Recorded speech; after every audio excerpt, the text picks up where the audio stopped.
All right. Welcome, lovely audience, whatever day or time it is. You are with us for another episode of Living a Bold Life interview series. And we've got Reka Robinson with us tonight. And this is actually our take two. I know, right? So take two. Take two. So for those of you who've been following along, geez, it's been experimental getting the series going, but you know what? That's part of what you do when you launch something new. You keep getting the feedback. How is this working? And you're ready to pivot.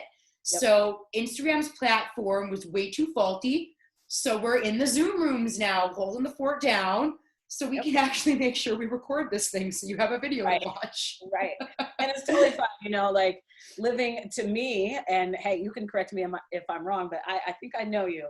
Living a bold life is part of the pivoting. And when you see something not going right, it doesn't mean you quit. You just go, okay, well, what do I need to do to make this better or make it work? And Instagram is not our friend. So no, it's not our friend. So Zoom is. Zoom's been reliable. Thanks, Zubu. So just a real quick intro. So Reka Robinson, we're here to talk about her bold life. And as the single girl's life coach, Reka is here to help you discover your worth so that you can stop tying your identity to men and stop being a man pleaser. And just this year, Reka was named Woman of Distinction by the Girl Scouts of Eastern Washington and Northern Idaho. Woo! As well as Top 10 Female Life Coach of 2020 by Yahoo Finance. And she is highlighted because of the work that she's doing to empower women. And then Reka also shared some really lovely words that came straight from her clients, as well as ways to get a hold of her.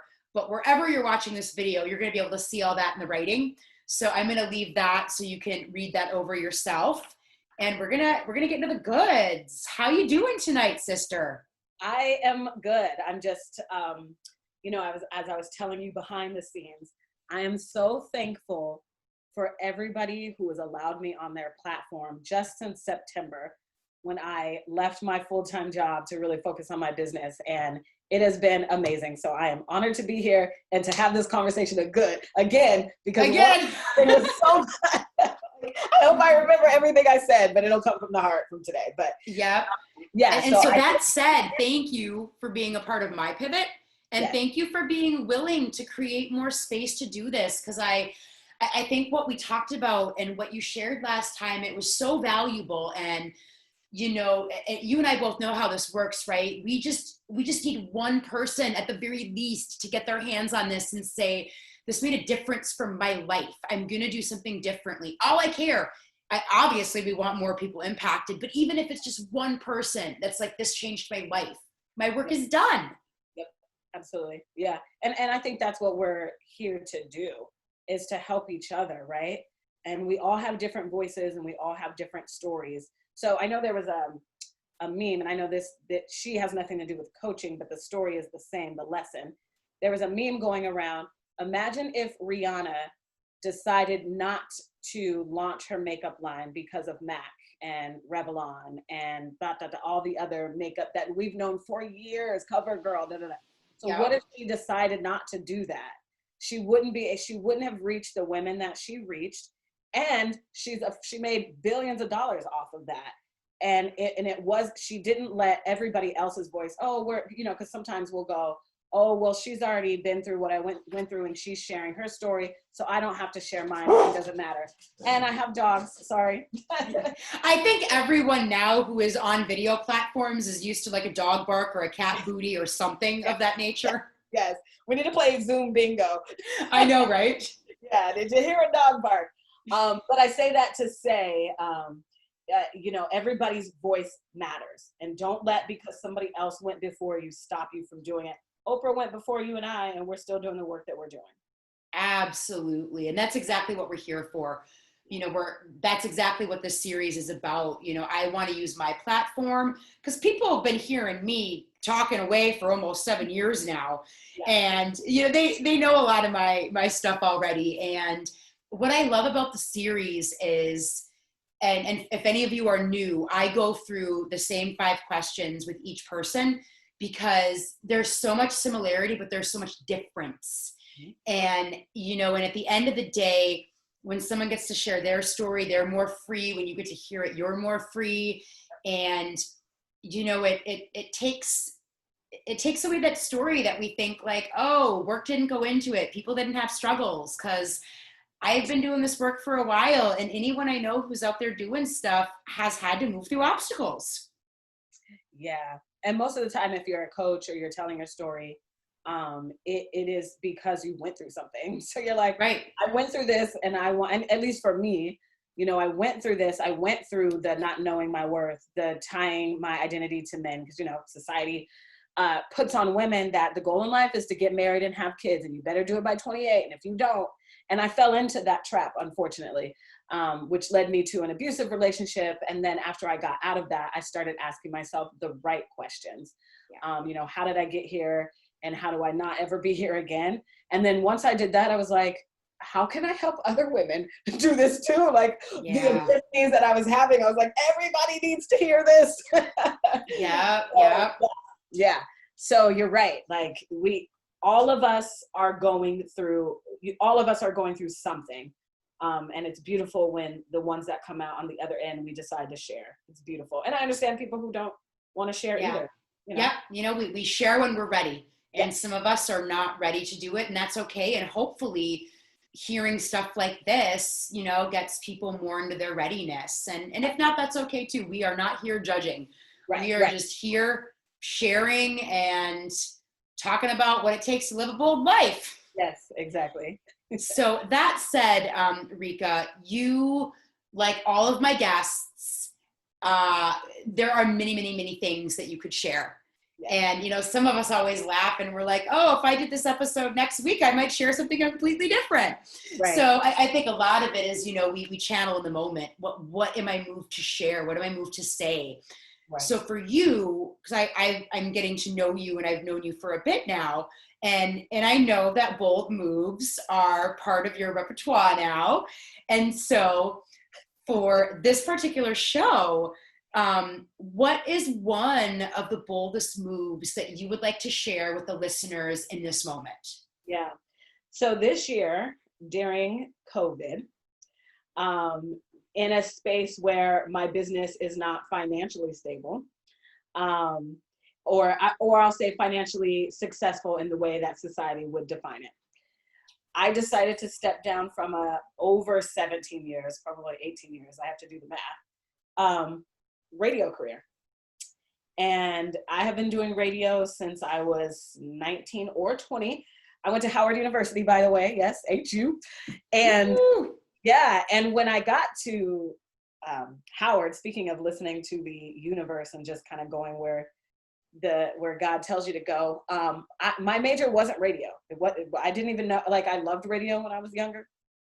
And, you know, I would record my favorite song on a cassette tape, just like us 90s kids would do, right? That's the only way, you know. And I loved my radio personalities, but I never thought of it as a job. I did always know that I needed to entertain, though, that I needed to be on a stage. So I thought that meant acting.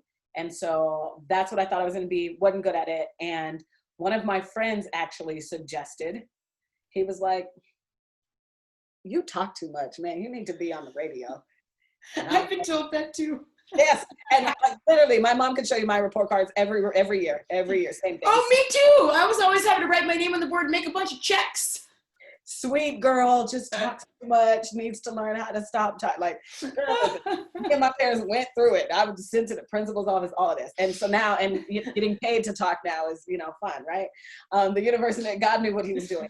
But so I was like, well, how do you do that? And so that's how I started radio. I auditioned at Howard. You have to audition to be, and it's a real radio station. It's WHBC in DC, Washington, DC. So I was on a real radio station, but it was just student ran inside of Howard University. And I took off from there. And I felt at home because I could be myself, but still entertaining. And it was so fun, so fun. Then I hit a moment, as we just talked about here, where I hit 30 years old. I'm 37 now. I hit 30 years old, and that really affected how I felt about myself. Like, wait a minute, because I looked around, living in this neighborhood, in this area that I live now, for 7 years. I'm from Seattle, go Hawks. But it's 3 hours outside of Seattle. So I'm actually on the east side, which it's a whole family history and stuff, which that's another Zoom for another day. But so I landed here 7 years ago and it affected me. I live in a community, you know, small communities, everybody gets married at 18. At 17. Oh, yes. I came from that. Yeah. And they having kids. And I'm like, I'm looking around and I'm like the only one who doesn't have kids, and I'm 30 years old. And so that affected me, which landed me in an abusive relationship. Obviously at the time I didn't know it was abusive. And so that affected me. And so I got out of that relationship in 2017 and went on this whole journey of figuring out why I would allow that. And so cut to the past 2 years, having anxiety and panic attacks, not being able to get up at 4. So I did the morning show for 7 years, the past 7 years. And that alarm used to go off at 4 and it started inching closer and closer to 5. Yeah. And exactly. And I was struggling. So then, you know, George Floyd gets murdered on national TV. COVID is happening. They let go of my co-host, which was my 4th co-host at the time. And I hit the wall. And I was like, I can't do this. I can't do this. And I presented it to my boss, like, I don't want to quit on you because I know I'm the only person you had was me and him on the station. That's it at that time, you know? Oh, wow. And because they had let everybody go, it's COVID, you know? And I just said, I don't want to quit on you because I actually do like my direct boss. But I can't do this anymore. And we had some talks about what that would look like. And we presented that to the owners and, you know, the operations manager and everything. And the idea was to move me to afternoons. There's nobody else on the station anyway. I don't need to get up at 4:30. I literally told them, I am afraid of what's going to happen to my brain, my physical body, if I continue to do the thing that I don't want to do. And I knew that I just couldn't do it anymore. I couldn't do it anymore. And we went through a couple months of, you know, because George Floyd, what happened in May. It wasn't until really August that they gave me a final answer, and they did not want me to move. They were like, sorry, you're a morning show host. We hired you for mornings, and that is what it is. And these are older white men who are in their 50s and 60s, and they want radio to be the way they want it to be. And that's the beauty, I guess, of owning your own business. So you're allowed to do what you're allowed to do. But Reka Janelle Robinson is also allowed to do what I want to do. And I said, well, I'm not anymore. I'm sorry, I'm not your girl, but I will do part-time if I can keep my endorsements. And that it is what it is. And so now I'm a part-time radio personality, and I was like, I'm betting on myself without having the 6-figure income as we were talking about and stuff. Yes, I have clients. Yes, I have proof that I can do the work that I want to do. Not only have I done it on myself, but I have not countless women, but client after client that I have helped do exactly what I wanted to do with them, do exactly what they said they wanted to do. So I know that I can do it. And I just had to bet on myself because I couldn't be that girl who was, you know, today is what, Wednesday. I'd be like, oh, okay, we gotta, like right now I'd already be thinking about, I need to go to sleep in 3 hours because I didn't want to be that girl anymore. So I had to bet on me, and here I am. And you know what? My story is very similar to yours, and almost 7 years later, I'm still here doing it. Yes. And people, anyone watching this who's been following me the whole time, they remember the shares when I'd be like, cried myself to sleep. You know, I have one client, like, but like you, my employer wouldn't work with me. And I was like, something's got to give, and it's not my dream. So I've gone through what you went through. Oh my God. Yes, something's got to give, and it's not my dream. So I've got so much mad respect for that because I've gone through that, and it takes a lot, but when you're ready and you know you can do it, it also doesn't take a lot in the moment. You know what I mean? Yeah. And when they came back to me and said that, and I said, I said what I said, this is what it felt like. Like I felt like that was the right answer.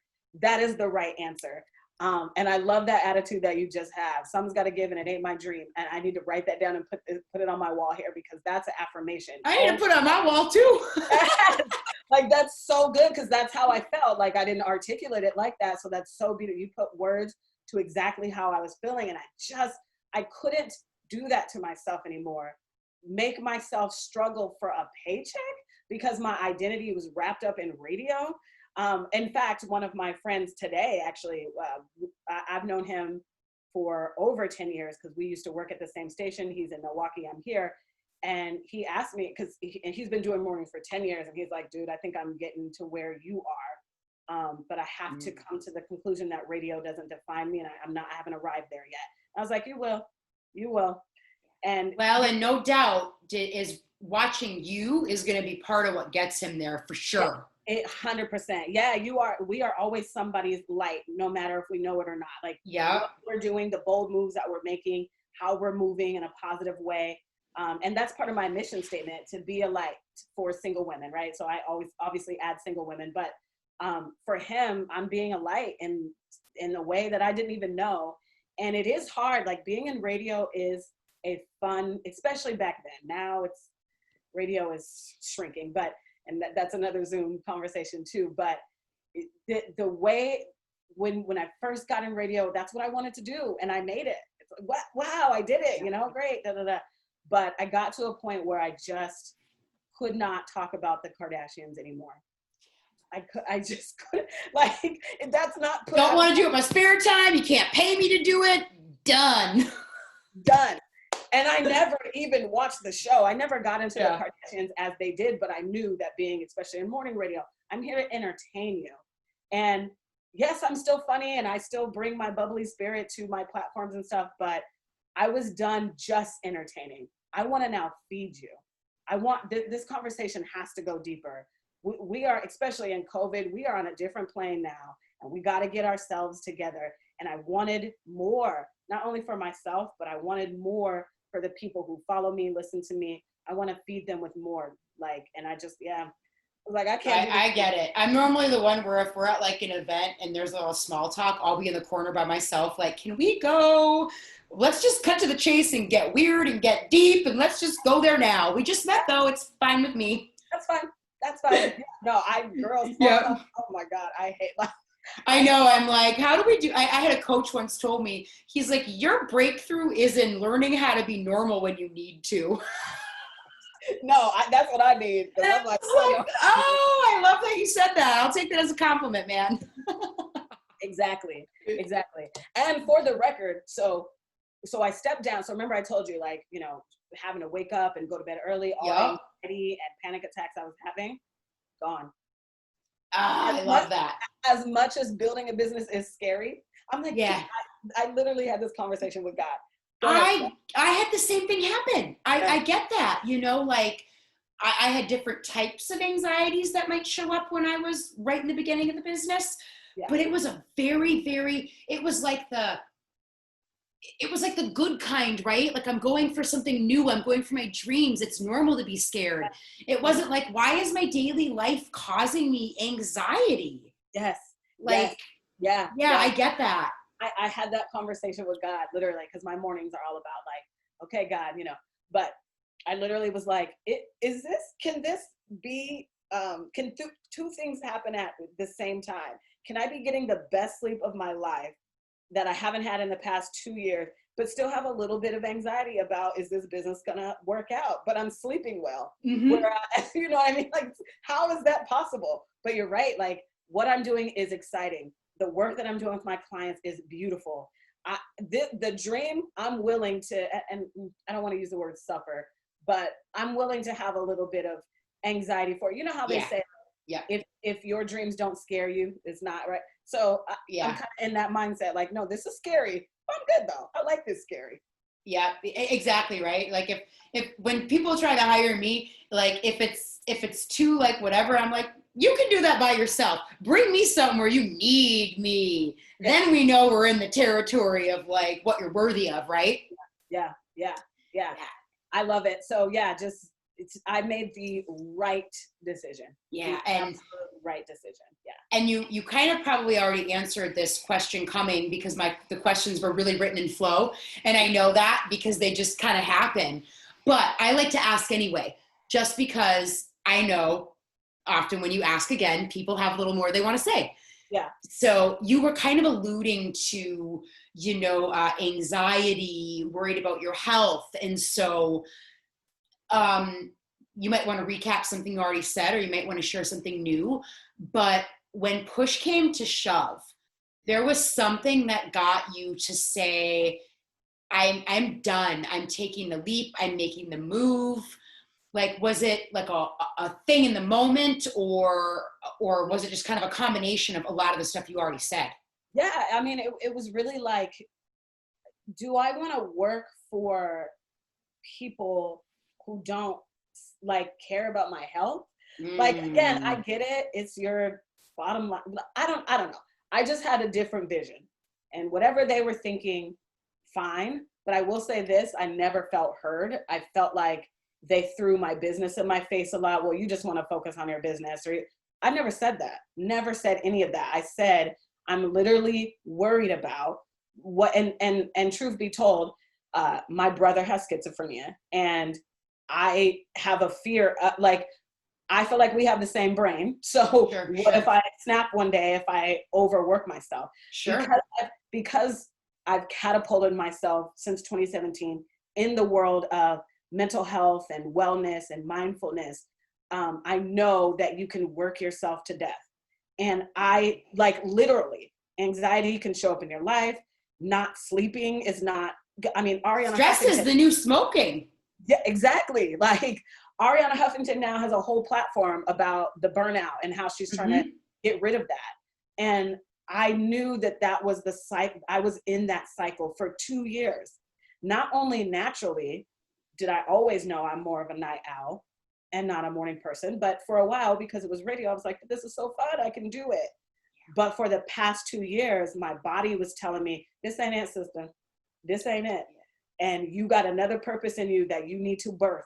So in order to in order to go into labor, you're gonna have to leave.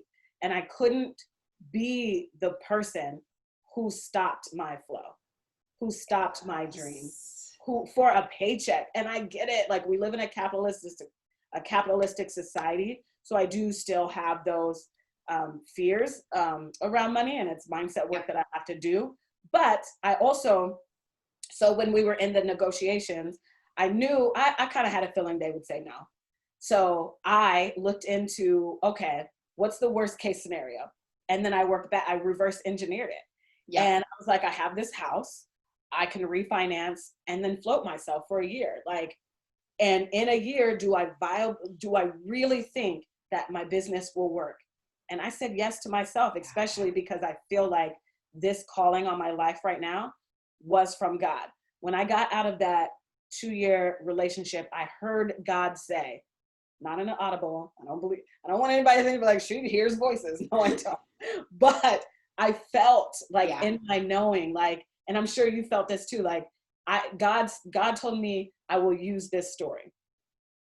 And from there, of course, I didn't know what that meant in the moment. I was mad. I was like, use my story. I ain't telling nobody this. I ain't telling, like, what? Like, I was mad at myself for like 3 months. So that was a journey I had to go on in forgiving myself and being in something like this. But, and so if I truly believe in God and I truly have faith, then I have to do this then. So I wanted it to be proof to myself, proof to God that I had faith in what we were doing here. So, yeah. I love that. And that's important. So you all like listen to that, right? Like, Reka didn't wait till, like, a lot of us will be like, well, when my business is here, then I get to do it. But for a lot of us, for the business to get there, we need to do the thing first. And girl, I spent all my savings. I racked up some credit cards to get my butt to Chicago because the training was half of my salary at a nonprofit. Yeah. You know, the time was not going to come. I had to make moves and make it happen. Right. You know, I wasn't going to get a big old raise. And if I did, it wasn't going to be much at a nonprofit, you know. And I'll never forget when I quit, you know, the president was like, well, good luck out there. It's tough to run a business. And, you know, kind of the same as you, right? And like, y'all watching, I'm sorry. But if any of you own businesses and you have employees and you are not taking care of them, you better take a look at that, because the people repping your company, you want them to be beacons of light because your company is going to run better. Yeah. And right, because, so a couple of other things. So I'm a coach, right? And I say that I help you discover your worth so that you stop tying your identity. And of course I say it to men. but to everything. So I had to stop Yep. tying my identity to the radio station. So I actually had to coach myself. Like, what would you tell one of your clients? And I don't want to be one of those coaches that says do this and that, but I don't practice it. The reason why I know it works is because I do it. Yeah. And so everything is in flow. So we have this circular, listen, this is what I did. I think you should do it. They do it. And so I couldn't be a miserable coach. Like, that didn't make any sense to me. Like, I know, right? Yeah, like, what? I can't be struggling. And, so yeah, I had to bet on myself. There was something else I wanted to say and it may come back. But yeah, I know it was something about why I just don't understand, even though I never told them, I want to not do mornings because I want to focus on my business, because that wasn't the truth. Even though I never said that, and they pushed it back on me like, oh, but you want to focus on your business. Why is that wrong though? Why is having a side hustle or building a business wrong? Like, they treated it as if I was doing something, or they were doing me a favor or whatever. Oh yeah, I've got clients in corporate who have to hide what they're doing online, and it's the same kind of scenario. Yeah, it's interesting, especially being in radio. I'm like, but you want, especially looking at the Ryan Seacrest of the world, the Charlemagne the Gods of the world and stuff. I'm the biggest thing to happen, humbly said, to this market for 7 years. I still can go to Safeway and stuff, and people, especially if they see my ID now with the mask, it's a little hard with the face, but they know who I am. Like, this community loved me. I have a school in this community named after my grandmother. So you think that they would be like, you know what? And there was so much money tied into me with my endorsements and everything. And so you would think that they would be like, you know what? Let's move her to afternoons. It's fine. Good advertising. And to this day, Jen, they still don't have a new morning show. My poor program director has to basically do the whole station. I do middays and I focus on that. So after this, I'll go in and track tomorrow's show. I'm a literal part-time person now. And it's so weird, just side note, it's so weird to be so I started part-time in radio, and when you're younger and you want something so bad, you're like hustling and doing the thing and like da-da-da. Yep. It's fun being part-time now. I'm like, I don't care. This ain't going nowhere. I'm just using this to pay for my food right now. Like, it's such a good space to be in right now that I freaking, that's how I know, man, I made the right decision. Oh, I love that. I think this is so important because people really get stuck around the money stuff. And, I think it's important to share, obviously we don't want to be making moves where we're going to be, living on the street, but very often we have a lot more space to risk than we realize. Yeah. Because and I don't care if you're wealthy or broke, everyone's weird with money. Everyone's got a weird story about money. Yeah. Money and time make us crazy. Yeah.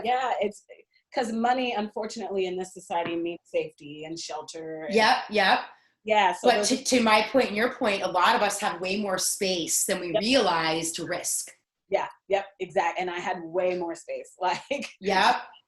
And I love that. Like when I started redoing some of my business stuff now, one of my coaches said, figure out the bare minimum you need to make and make it. You need to give yourself time to create. You need to back up and not be worried. And I was like, that's a great idea. Yeah. And there was so much, speaking of giving yourself space and time to create, there was so much blockage in my creation of my content because I was so stressed about my job. Yes. So I would get off and be like, I'm going back to bed. Like, I didn't want to do anything. So I wasn't able to focus. And even now that, we were talking about this behind the scenes or whatever, I've had to get into a good flow so I can keep that creation going. And you're segueing into the next question. Oh, good. Yeah, okay. Let's go with this. Because the thing to keep your flow moving, this is part of your formula on how you keep making the bold moves and living this bold life. Yeah. So what is that formula for your flow that you were just about to share? So y'all listen, these are important. Yeah. We need formulas to flow. Mm-hmm. Yeah. So my mornings are for me and God. And I promise you, I have like 5 whiteboards in my house. Do you? I don't know if you still have this, but when you first started, did you have whiteboards everywhere? Oh, my house was a Post-it. Yes, like everything is like, oh, this. But anyway, Yep. in my on my whiteboard in my room, that's what I use for like my quotes and messages to myself and stuff, affirmations, just so that's the first thing I see when I wake up. But on it says like, one of your entrepreneur rules is you do not take meetings or whatever until after 1:00. You get to decide that. You get to decide that. I get to. This is why you become an entrepreneur, right? So yeah, I wake up and I go to bed naturally. I wake up naturally, no more alarms, because for 7 years, a 4:00 alarm. I will throw a phone out the window now. So no alarms. I wake up naturally, and because I've been waking up in the 4:00 hour for a while, naturally is between 7:30 and 9 a.m. now. So yeah, I'll just wake up, and the first thing I do is I put on something about God, something, a video, whatever, scripture, I read it, whatever. And I pray. I have affirmations that I say to myself. And I do that for about 10, 20 minutes. And then I get on my bike. So I have a stationary bike here. And I ride for 30, 40 minutes to burn my 300 calories, because I know myself. And I know that if I don't stay close to God and I don't work out, I will not like myself. And so that's my anchor. Because in order to do life, you have to like yourself. Like, that's part of the joy of life is doing the things that you say you want to do. That's where your confidence and joy that comes from. So that's what I do in the mornings. And then I cook breakfast, and then I'll start my day. Instead of what I used to do when I first stepped down was wake up and be like, all right, what do I need to do for my business? And I was frazzled all the time, thinking I missed something or didn't do anything right. And sometimes I still have those thoughts, but that's what the work is, right? So you have the thoughts, and then I counteract that always with trust the process. You're doing everything you can. You're right where you need to be. I have everything inside of me that I need to be successful. Just those things. But yeah, so my mornings are to me, and then I do have a night routine as well. I don't work past 5 or 6. I'm done. And then I'm done. I was telling you, I have a whiteboard where I have my to-dos and stuff, and I love the action of crossing things off, like wiping it on the whiteboard. Yeah. So I do that. And if I don't finish by 5 or 6, that's okay. And I'll just do it tomorrow. Yeah. Roll it over. I just roll it over, because from 6 to, and I usually fall asleep. Sometimes I don't even go to bed till midnight, but from that time, sometimes I do have to go to the station to do my show, but then I want to watch The Crown on Netflix. I want to have a glass of wine. I want to unwind. And then I leave. I have to read. My rule is read 10 pages a day in a book. And with that, last month I finished Grit, and December I need to start a new book, and I'm going to do the four agreements for this month. Oh, that's a good one. Yeah. So yeah, I have to have a routine to keep me anchored in order to stay in flow for my content and what I want to put out there. Oh, this is perfect, because you're saying what I always say, but in your version of it. Yeah. And I think it's so important for people to keep getting the same message, right? Like, you got to have a certain amount of structure to contain your flow, or you're like, and y'all listen to what Reka just said, because self-care is the thing that often gets put at the bottom. But for me and my business, any entrepreneurs I've ever coached, our business has had the most breakthrough when we've taken care of us and loved ourselves and cared for ourselves.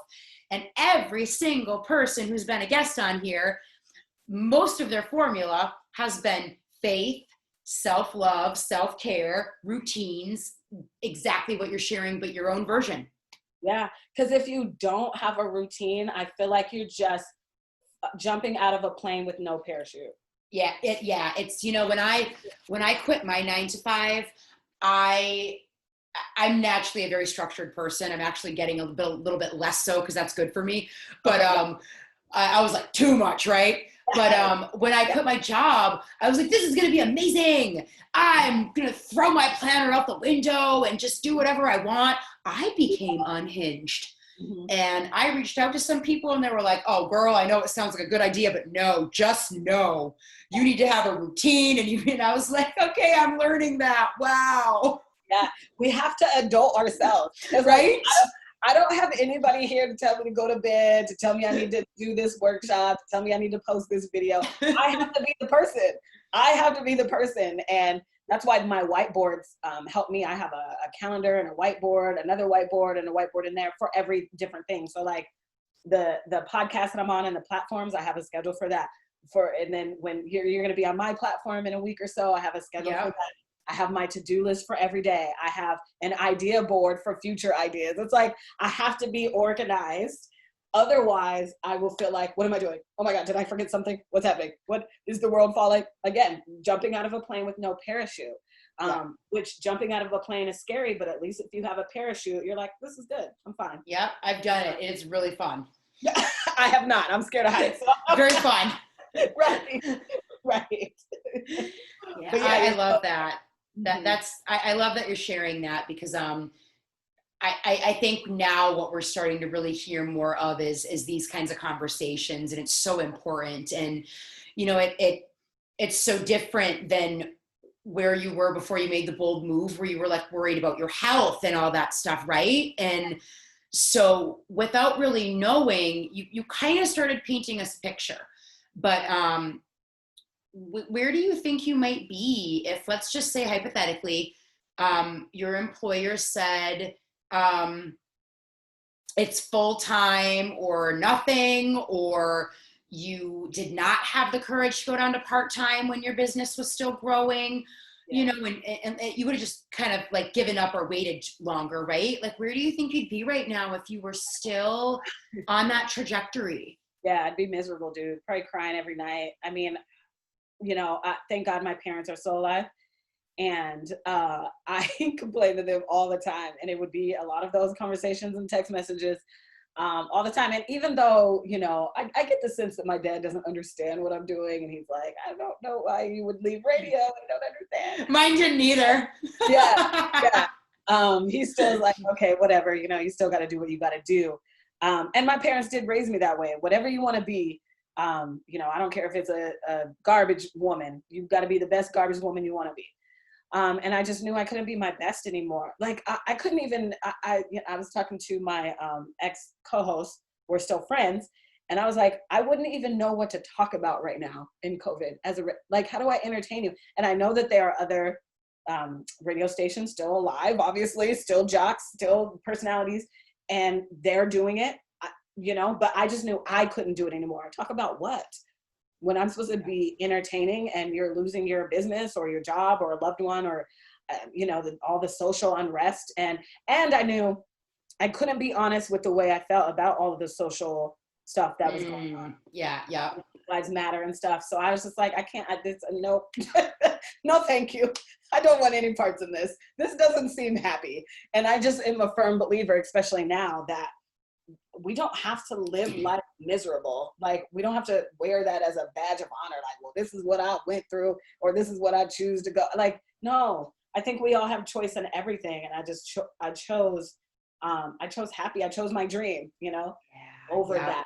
I would be miserable. I could not imagine. I just, no. Yeah. And you all listening, we know what happens when when there's dis-ease, it eventually creates disease.